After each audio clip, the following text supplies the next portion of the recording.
రాష్ట్రంలో ప్రజాస్వామ్యాన్ని కాంగ్రెస్ ప్రభుత్వం ఖూనీ చేస్తోందని మండిపడ్డారు ఎమ్మెల్యే మర్రి రాజశేఖర్ రెడ్డి.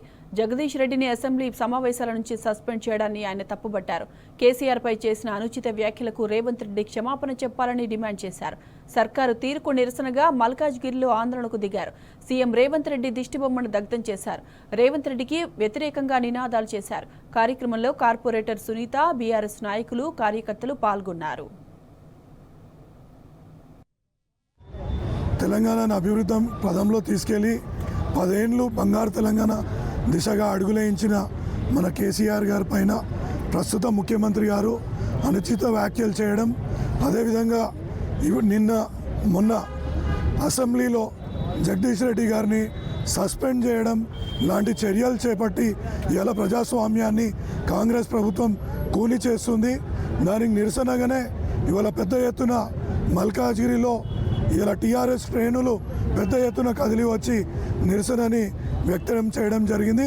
ఇకనైనా మీకు ప్రజలు ఒక అధికారం ఇచ్చిండ్రు, ప్రజల పక్షాన నిలబడి ప్రజలకు ఏవైతే మీరు 6 గ్యారెంటీలు ఇచ్చిండ్రో వాటిని నెరవేర్చే క్రమం మీ దృష్టి పెట్టాలి. కానీ ఇలా ప్రతిపక్షంలో ఉన్న నాయకులను విమర్శించి వాళ్ళని గొంతు నొక్కే కార్యక్రమం చేపట్టొద్దని ఈ సందర్భంగా తెలియజేస్తూ ఇవాళ ఇటువంటి చర్యలు మానుకోవాలా, ప్రజా సంక్షేమం చేయాలని మరొక్కసారి కాంగ్రెస్ ప్రభుత్వాన్ని కోరుతూ ఈ యొక్క చర్యలను మానుకోవాలని మరీ తెలియజేసుకున్నాం.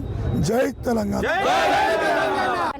మాజీ ముఖ్యమంత్రి వర్యులు కేసీఆర్ గారిని, ఆయన తెలంగాణని సాధించిన వ్యక్తి, అటువంటి వ్యక్తి పైన ఇప్పటి ముఖ్యమంత్రి అయిన రేవంత్ రెడ్డి గారు అనుచిత వ్యాఖ్యలు చేయడం సబబు కాదు.